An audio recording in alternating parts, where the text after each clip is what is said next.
Radio MPC. Enoch Rouberangabo, bonjour. Oui, bonjour messieurs les journalistes. Enoch Rouberangabo, vous êtes à Uvira. Est-ce que vous pouvez expliquer l'objectif de votre présence ici à Uvira aujourd'hui? Oui, de passage à Uvira, je vous ai contacté, messieurs de la presse d'Uvira, pour parler de l'insécurité par la sécurité au sud du Sud Kivu. Mesdames et messieurs, comme président national honoraire Chikama Banyamulenge, je viens d'énoncer une situation plus que préoccupante qui prévaut dans les territoires de Fizi, Uvira et Mwenga, où la communauté Banyamulenge subit une guerre injuste depuis plus de 3 ans. Une guerre d'épuration ethnique imposée par une coalition régionale constituée de Congolais, Maï-Maï, issus des communautés voisines à la nôtre, alliés aux groupes armés burundais envoyés par Kigali, dont le raid Tabara d'Alexis Sinouidje, de FNL, Nzabampema, et des incursions répétées de l'armée burundaise dans les moyens et au plateau de ces 3 territoires, sous un silence assourdissant des acteurs locaux, nationaux et internationaux. Les derniers cas en date sont des attaques contre plusieurs villages environnant la commune de Minembwe depuis le début de ce mois. Une organisation internationale, en l'occurrence Kivu Security, projet de recherche du groupe d'études sur le Congo, GIEC en sigle, et Human Rights Watch, dans son tweet de ce jeudi, donc hier, 10 septembre 2020, vient d'affirmer ce que les Banyamulenge ne cessent de clamer depuis plus d'une année, c'est-à-dire la collaboration avérée des éléments, de certains éléments des FARDC sous le commandement du général Dieudonné Muhima avec les Maï-Maï qui endeuillent Minembwe et ses environs. Et nous considérons que c'est extrêmement grave que des forces de défense censées protéger les civils et des éléments à son sein qui participent directement aux opérations d'épuration ethnique de sa propre population, à l'instar de la Birmanie envers les Rohingyas. Espérons que des mesures urgentes seront prises dans les heures qui suivent par les autorités compétentes pour les écarter de leurs unités, les arrêter et les juger. La communauté se réserve le droit de porter plainte contre ses commandants au service de la déstabilisation des civils innocents. Honorable, il y a des informations qui ont fait état de l'arrestation de certains éléments Gumino, Twigwaneo, même des troupes Makanika dans la rébellion qui sévit dans la région. Est-ce que vous n'avez pas fait allusion à ces arrestations? Vous donnez là les raisons d'arrestation, mais depuis plusieurs mois, il s'observe dans les moyens plateaux, la plaine de la Ruzizi et la ville d'Uvira, une véritable chasse à l'homme par le bureau D, c'est-à-dire renseignement militaire du secteur opérationnel d'Uvira. Service dirigé par le major Delphin Etula sous les ordres du général Gabi Boswane. Des jeunes Banyamulenge, dans leur mouvement normand, comme tous les autres compatriotes, qui descendent et remontent vers les hauts plateaux, sont arrêtés, jetés dans ce cachot. Ces arrestations sont suivies par des tortures et des détentions dans des conditions inhumaines où ils sont privés de visites, de nourriture, apportés même par leur famille n'atteignent pas les destinataires et sont tout simplement mangés par les gardes. Pire encore, 6 jeunes Banyamulenge ont été nuitamment soustraits de ce cachot bureau 2 à 2 heures du matin vers une destination jusque-là inconnue par les parents depuis le 26 août 2020. Selon une lettre du 5 octobre 2020 de la mutualité de la communauté Banyamulenge d'Ouvira, adressée au maire de la ville d'Ouvira comme président du Conseil de sécurité.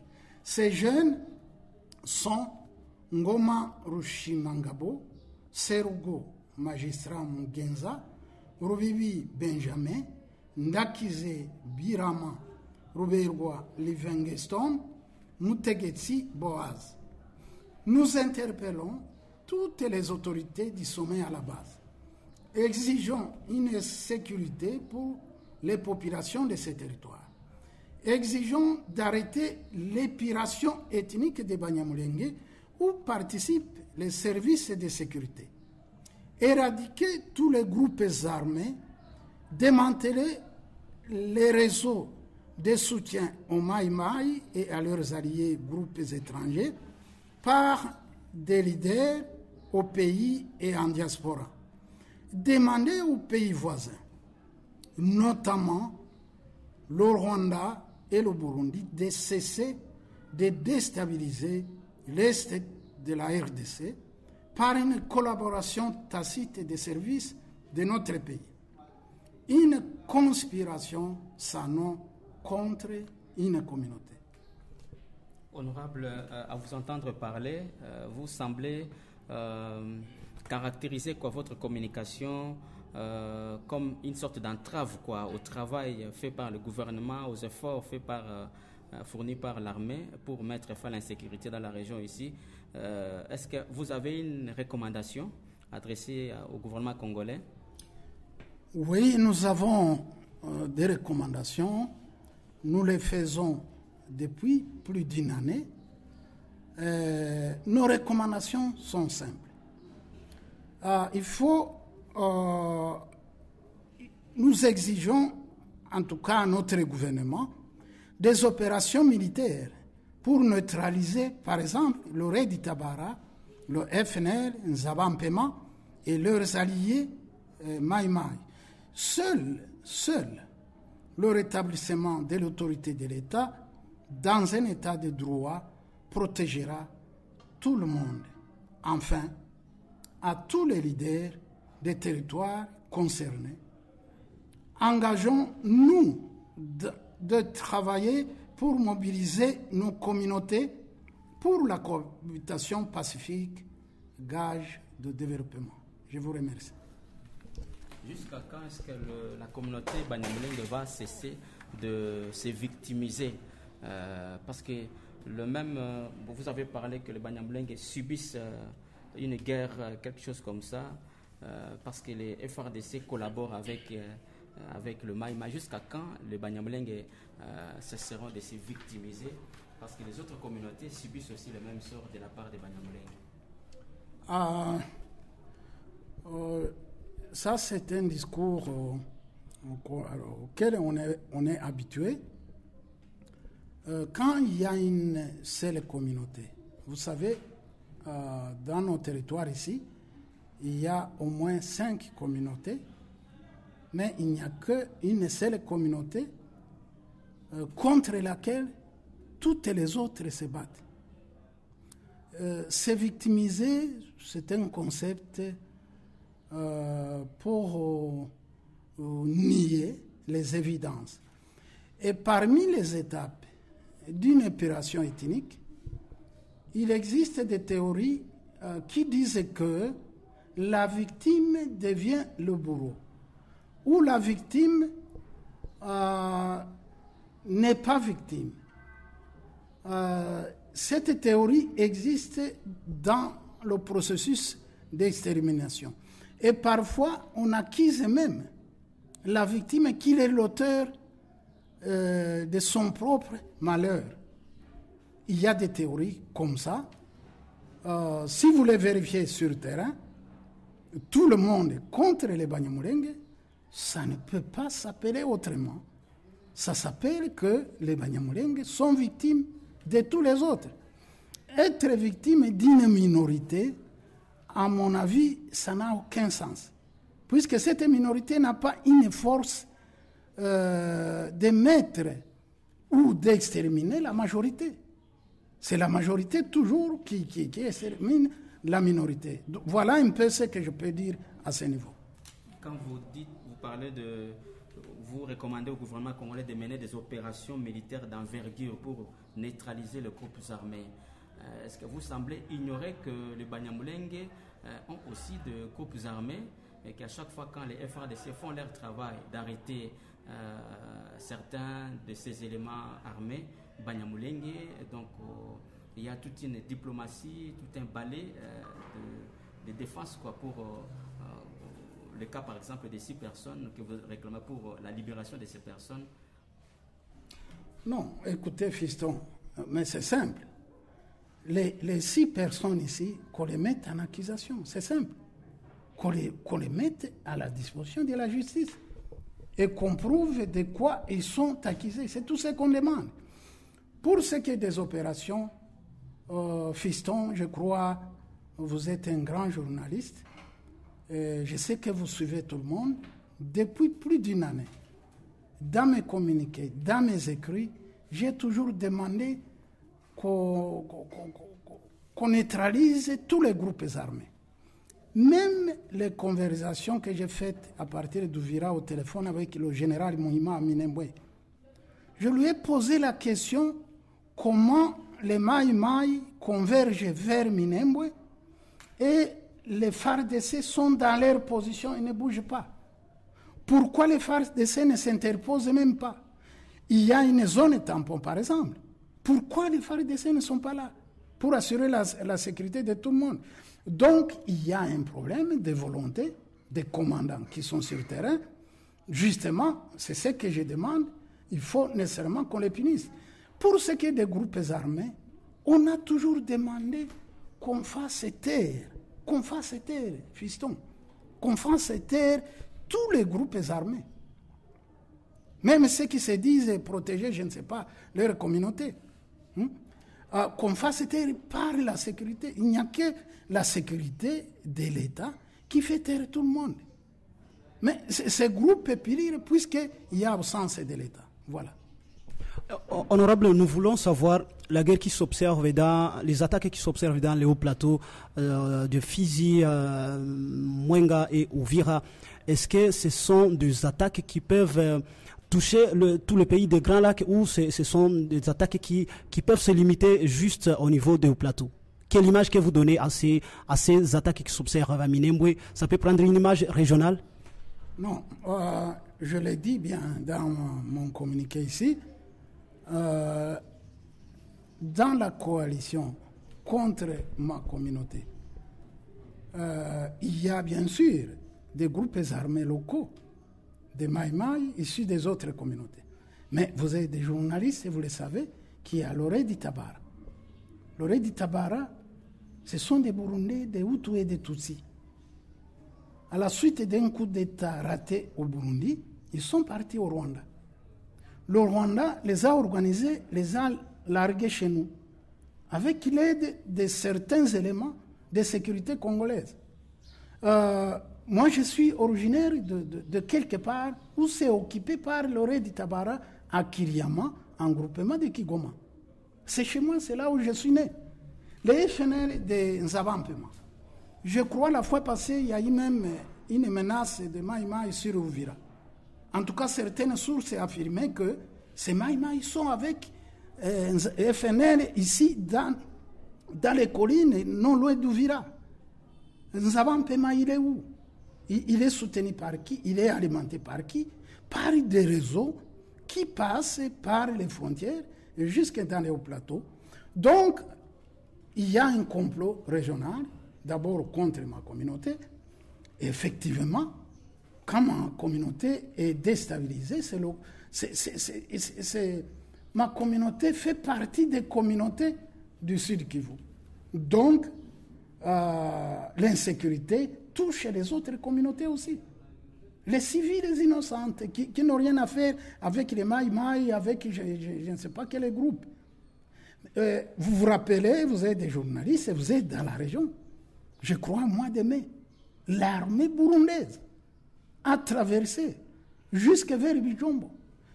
Ils ont fait une guerre contre Redi Tabara, Massango. Massango, c'est la limite de la chefferie de Bavira et de Bafuliro. Vous vous rappelez, il y a eu... Et puis ils sont rentrés allègrement, comme sur une terre conquise, comme sur un pays qui n'a pas d'armée. Donc, il y a un problème d'insécurité lié aux groupes régionaux. Il y a des groupes burundais soutenus par le Rwanda et il y a l'armée burundaise qui traverse. Donc, il y a lieu à s'inquiéter que le Kivu devient une poudrière régionale.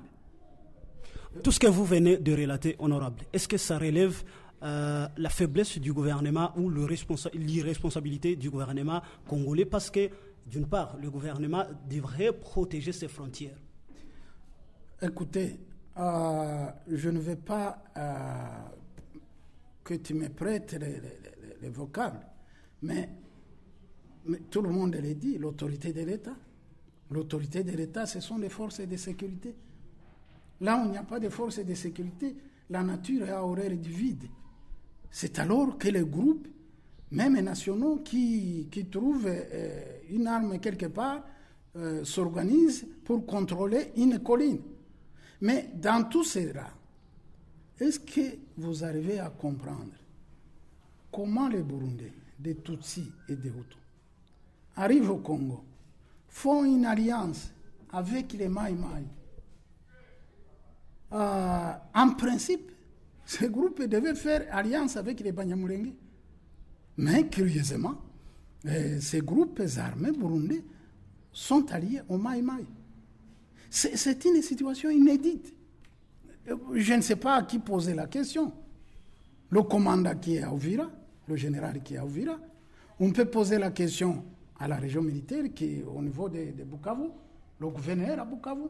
Et au niveau de Kinshasa, il y a plein d'autorités, ministères de la Défense et de l'Intérieur. Donc, à tous les niveaux, les questions sont posées, mais on n'a pas de réponse. Oui, honorable, vous fustigez une certaine alliance qui existerait entre les groupes armés locaux et des armées étrangères, en certaines conditions même soutenues par le Rwanda. Mais certaines langues nous font croire que la communauté Banyamulenge a toujours bénéficié du soutien du gouvernement rwandais. Bon, écoutez, toi tu es journaliste. Tout ce que j'ai dit ici, je sais que tu connais. De quel côté le Redi Tabara travaille dans les montagnes de l'Emera, de Kahololo, de Roudefou. Essayez de vous informer. Il y a des populations, il y a des téléphones même. Essayez de vous informer de quel côté le Redi Tabara se trouve. FNL, Nzabampema se trouve de quel côté. Et vous allez tirer une conclusion. Le reste, dire que les Banyamulenge ont toujours bénéficié le soutien du Rwanda, il faut le vérifier.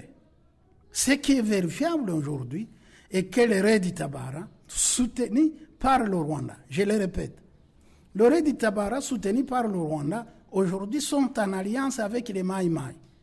Vérifiez ça. Ce qui est vérifiable aussi, comme je venais de le dire, Kivu Security, c'est une grande organisation, vient de tweeter et dire que le FARDC, les derniers affrontements à Minembwe, 2 jours avant, les FARDC avaient donné des munitions aux Maï-Maï. Ce sont des faits vérifiables. Vous êtes journaliste, il faut les vérifier. Pour ce que les gens disent, bon, j'espère que vous n'allez pas dire les mensonges, vous n'allez pas dire des faussetés, mais investiguez sur le terrain, vous verrez de quel côté les Redi Tabara, les FNL sont avec qui. Voilà. Mais honorable, disons, Enoch Ourberangabo, vous êtes notable de la région. Il y a plusieurs dialogues, plusieurs rencontres intercommunautaires qui ont déjà été organisées ici dans la région, à l'issue desquelles il y a eu des recommandations comme quoi chaque communauté doit se désolidariser avec les groupes armés étrangers. Est-ce qu'aujourd'hui, la communauté Banyamulenge est prête à dénoncer, à livrer ses enfants, les enfants Banyamulenge qui déstabilisent la région et qui lient des alliances avec d'autres groupes armés étrangers? Non, il faut corriger. Donc, tu n'as pas compris ce que j'ai dit. Il faut nommer ces groupes armés. Il ne faut pas parler dans l'air. Ces groupes armés qui sont au sud Kivu, dans les territoires d'Ouvira et de Fizi, c'est l'Oreille du Tabara et les FNL. À moins que tu m'ajoutes un autre nom. Je le répète, c'est Redi Tabara. En tout cas, aujourd'hui, au moment où nous parlons, je ne connais pas là où se trouve Kayumba Nyamwasa. À moins que tu me dises, tu es un journaliste, tu me dises là où se trouve Kayumba Nyamwasa. S'il est là, Kayumba Nyamwasa doit rentrer, c'est un Rwandais. Il n'a pas de place ici. Mais jusqu'à aujourd'hui, moi je parle de FNL, Redi Tabara, que je connais. Je connais même les endroits où ils sont chez moi. Je vous ai répété. Si vous connaissez d'autres groupes, vous venez de citer Kayumba, à ma connaissance, je ne connais pas. S'il est avec qui, je ne sais pas. Donc, tous les groupes armés étrangers doivent partir. Et d'ailleurs, là, vous m'ajoutez une raison. Comment expliquer que sur le sol congolais, nous ayons peut-être Kayumba, qui est opposant du Rwanda, et nous avons Redi Tabara, soutenu par le Rwanda. Est-ce que vous avez, je pouvais aussi vous retourner une question, est-ce que vous avez déjà posé la question au général Gabi ici, comment un général peut être à Ouvira et Redi Tabara est à Kiriama, à quelques kilomètres de Katobo? Et si Kayumba traverse, l'armée burundaise traverse, Redi Tabara est là, c'est d'abord le rôle du gouvernement et des FARDC. Justement, quand ils arrivent, ils font des alliances. C'est ces alliances que vous, les journalistes, vous devez dénoncer, vous les connaissez. S'il y a des alliances avec Kayumba, vous les dénoncez. Donc, moi, je dénonce les alliances que je connais. Ouais, voilà. Donc, les Banyamulenge ne sont pas prêts à livrer les enfants Banyamulenge qui déstabilisent la région, s'il y en a, quoi. Non. Les Banyamulenge, là, vous posez mal la question au fiston. Les Banyamulenge ont des enfants, comme communauté, ont des enfants qui déstabilisent le pays. Non, ça n'existe pas. Qui sont dans des groupes armés, les cas de Makanika par exemple. Makanika, Gumino, sont des militaires déserteurs. Ce n'est pas la communauté. Ça n'a rien à voir avec la communauté. À La Réunion, je crois que vous avez le document produit au forum de Kinshasa de février de notre communauté. C'est clair. Gumino, ce sont des militaires qui attendent l'intégration. Il faut poser la question justement à l'armée, à l'état-major, jusqu'au niveau des généraux qui sont ici. Pourquoi on n'a pas intégré ces jeunes gens? Voilà.